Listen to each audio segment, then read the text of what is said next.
Hi hello నమస్తే.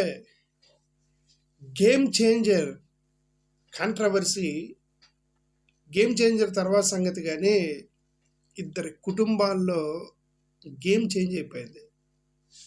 రెండు ఫ్యామిలీస్లో వాళ్ళ యొక్క కుటుంబంలో వాళ్ళ జీవితాలే చేంజ్ అయిపోయినాయి. గేమ్ చేంజర్ ఏమో కానీ లైఫ్ చేంజ్ అయిపోయింది రెండు కుటుంబాల్లో. ఇద్దరు చనిపోయారు, రోడ్ యాక్సిడెంట్లో చనిపోయారు. మెగా ఈవెంట్ ఏదో పెట్టారు, గేమ్ చేంజర్కి సంబంధించినటువంటి ఈవెంట్ పెట్టారు. దారిలో వెళ్తూ చనిపోయారు అనుకోండి, ఇద్దరు పిల్లలు చనిపోయారు అనుకోండి. నిజమని అడిగితే దానికి అది రోడ్ యాక్సిడెంట్, దానికి వీళ్ళ సినిమా వాళ్ళకి ఏం సంబంధం లేదు. నిజమని అడిగితే సంబంధం లేదు.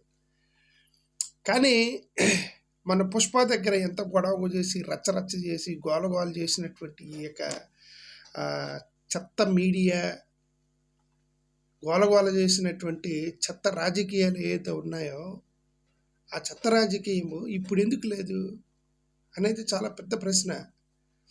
రెండు రోజుల నుంచి ఇది జరుగుతున్నా సరే ఏదో వైఎస్ఆర్సీపీ సోషల్ మీడియా కార్యకర్తలు పాపం యుద్ధం చేశారు దీని మీద. ఆ ఇద్దరు పిల్లల కోసం వైఎస్ఆర్సీపీ సోషల్ మీడియాలో యుద్ధం చేశారు. ఓకే, నేనేమన్నానంటే అసలు కుర్రోళ్ళు మీరేదో జగన్మోహన్ రెడ్డి గారు మీటింగ్ పెడుతున్నారు రెండరే అంటే ఎంత ఇస్తామని అడుగుతున్నారు. జగన్మోహన్ రెడ్డి గారు మీటింగ్ పెడితే ఎంత ఇస్తామని అడుగుతున్నారు. చంద్రబాబు నాయుడు గారు మీటింగ్ పెడుతున్నారు అని అంటే మందు పోస్తారా, బిర్యానీ పెడతారా అని అడుగుతున్నారు. లోకేష్ బాబు గారు పాదయాత్రకు వస్తున్నారు రెండరే అంటే డబ్బులు మందు ఉంటేనే వస్తాము, కారు పెడుతున్నారా, బైక్ పెడుతున్నారా అని అంటున్నారు. మరి మీకోసం పనిచేసేటువంటి రాజకీయ నాయకులు, మీకోసం నిరంతరం కష్టపడి పనిచేసేటువంటి రాజకీయ నాయకులు ప్రసంగాలు వచ్చి మీటింగులు పెడుతుంటే ఒక్కొక్కడు నువ్వు ఎంత ఇస్తావు, మంది ఇస్తావా, బిర్యానీ పెడతావా, కారు పెడతావా అని అడుగుతున్నారు. ఈ సినిమా ఫంక్షన్లకి బైకులు వేసుకొని చొక్కాలు చింపుకొని మీరే సొంతగా ఖర్చు పెట్టుకొని అక్కడ దాకా పోయి పిచ్చే ఈ పిల్లలకి ఏమన్నా నాకు అర్థం కావట్లే. ఈ సినిమా అనేది యూత్ మీద ఎంత ప్రభావం చూపించింది అనేది మీరు అర్థం చేసుకోండి. కనీసం రాజకీయ నాయకులు అనేవాళ్ళు మీరు ఇంట్లో ఏదో కారణం ద్వారా చనిపోయారనుకోండి, రాజకీయ నాయకుడు వచ్చే అమ్మాయి ఏంది మేము ముసలోడు చచ్చిపోయాడంటని చెప్పి ఒక చేతిలో 10,000 రూపాయలు పెట్టిపోతారు రాజకీయ నాయకులు. ఎంతో కొంత సాయం చేస్తారు రాజకీయ నాయకులు. అక్కడ చూడండి, అక్కడ పిల్లలు ఇద్దరు మీటింగ్ వచ్చి వెనక్కి వెళ్తూ కారు ట్రక్ గుద్దేసి ఇద్దరు పిల్లలు చనిపోతే, రోడ్డు మీద చనిపోతే తీసుకెళ్ళి ఎవరు వాళ్ళకి అండగా ఉండేది? ఎవరు? హీరో వచ్చాడా? ఆ సినిమా హీరో రామ్ చరణ్ వచ్చాడా? కలిసాడా మిమ్మల్ని? పోనీ 1 కోటి రూపాయలు 2 కోట్లు ఇచ్చిపోయాడా? మొన్న పుష్ప సినిమాలో రచ్చరచ్చ చేసి గోలగోల చేసి తీసుకెళ్ళి జైల్లో పెడితే తప్ప అల్లు అర్జున్ ఆయనకు 2 కోట్లు ఇవ్వాల. జైల్లో ఎందుకు వచ్చిన గొడవల్ల జైల్లో ఎవడు ఉంటాడులే అని. ఇప్పుడు ఈయన రామ్ చరణ్ ఎందుకు వస్తాడు? వాళ్ళు ఎందుకు వెళ్ళారు? ప్రొడ్యూసర్ని చూడటానికి వెళ్ళారా? పోనీ అక్కడ మా స్టేజ్ని చూడటానికి పోయారా? దిల్ రాజు గారిని చూడటానికి ఏం పోలేదు కదా వాళ్ళు. ఎవరిని చూడటానికి అండి? అంత కోట్ల మంది యూత్ యంగ్స్టర్స్ ఇట్లాంటి ఆడియో ఫంక్షన్కి వెళ్ళేది ఎవరి కోసం? హీరో కోసమేగా, హీరోని చూడటానికే కదా. అంటే Ram Charan fan, mega family, Chiranjeevi fan, Pawan Kalyan fan అయితేనే కదా గేమ్ చేంజర్ మూవీకి వెళ్ళారు వీళ్ళు. మెగా ఫ్యామిలీ నుంచి కనీసం ఎవడన్నా పోయి అడిగాడా? ఎవరైనా పోయి కలిసారా? డబ్బులు ఇచ్చారా? పోనీ ఆ దిల్ రాజు 5 లక్షలు ఏదో ఇచ్చారట. గొడవ చేస్తున్నారు, పవన్ కళ్యాణ్ ఏం బిగుతున్నాడు అని చెప్పి వైఎస్ఆర్సీపీ సోషల్ మీడియా కార్యకర్తలు గొడవ చేస్తుంటే ఒక 5 లక్షలు పవన్ కళ్యాణ్ అట. ఇది 5 లక్షలు దిల్ రాజు ప్రొడ్యూసరు, ఒక 5 లక్షలేమో పవన్ కళ్యాణ్. హీరో ఏడి అంటా నేను. హీరో ఎందుకు డబ్బులు ఇవ్వలేదంటే హీరోని చుట్టానికి కదా వాళ్ళిద్దరు వచ్చారు పిల్లలు. రామ్ చరణ్ చుట్టానికి కాదా వచ్చింది? ఇది నేనేమన్నానంటే తప్పు. ఈ అసలు తల్లిదండ్రులు ఈ కుర్రోళ్ళని మీరు కంట్రోల్ చేయకపోవటం వల్ల ఇది అంత కారణం నేను అనుకుంటున్నాను. ఎందుకంటే ఈ సినిమాల మీద ఉండేటువంటి పిచ్చిని మనంగా మార్చలేము, సినిమాల మీద ఉన్న పిచ్చిని మనం మార్చలేము.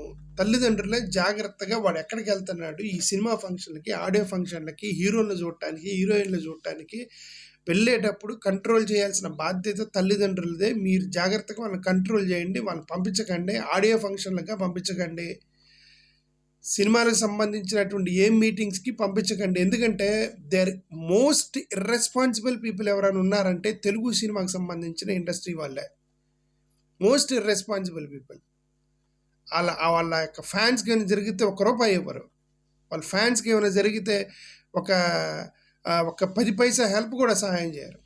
వరదలు, భూకంపాలు వచ్చిపోయినా సరే, మరి తీవ్రమైన నష్టం వచ్చి ఎవడో ఒకడు ట్వీట్ చేసి తెలుగు హీరోలు ఏం చేస్తున్నారు అని అంటే అప్పుడు ఎందుకు వచ్చిన గొడవలు అని చెప్పి కొద్దిగా అమౌంట్ సీఎం ఫండ్కి ఇస్తుంటారు.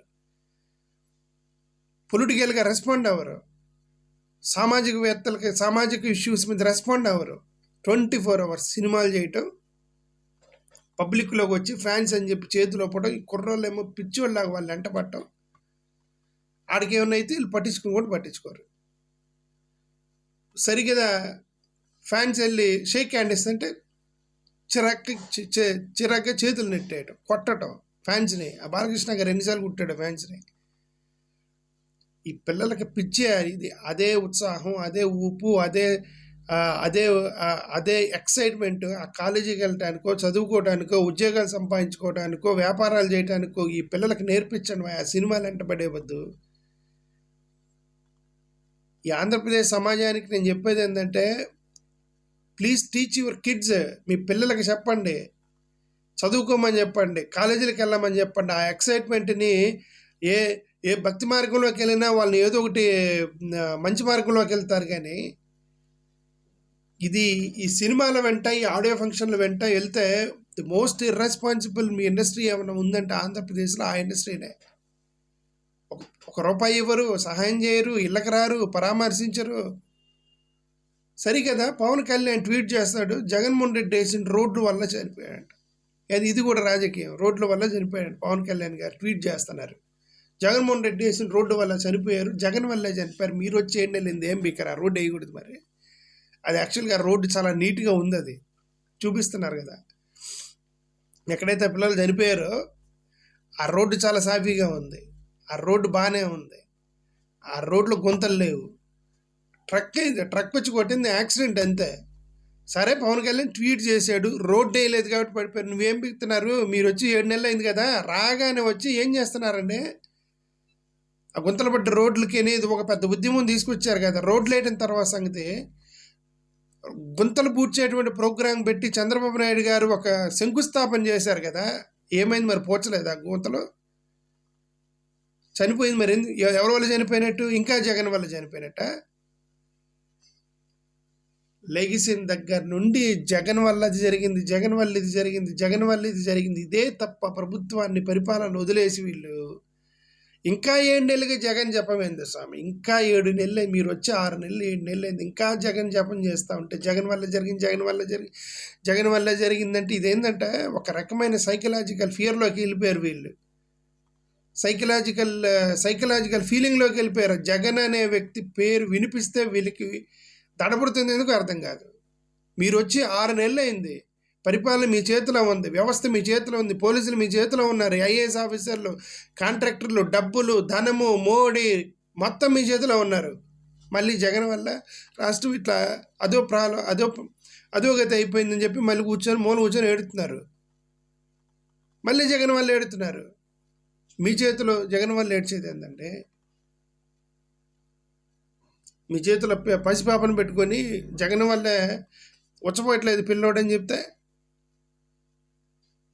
మీ చేతిలో ఉన్నాడు కదా పిల్లోడు, పోయిపోతే హాస్పిటల్కి తీసుకెళ్ళాలి, మీదే కదా బాధ్యత, జగన్ది కాదు కదా. పిల్లోడు వచ్చకపోయిపోతే అప్పుడే పుట్టిన పిల్లోడు.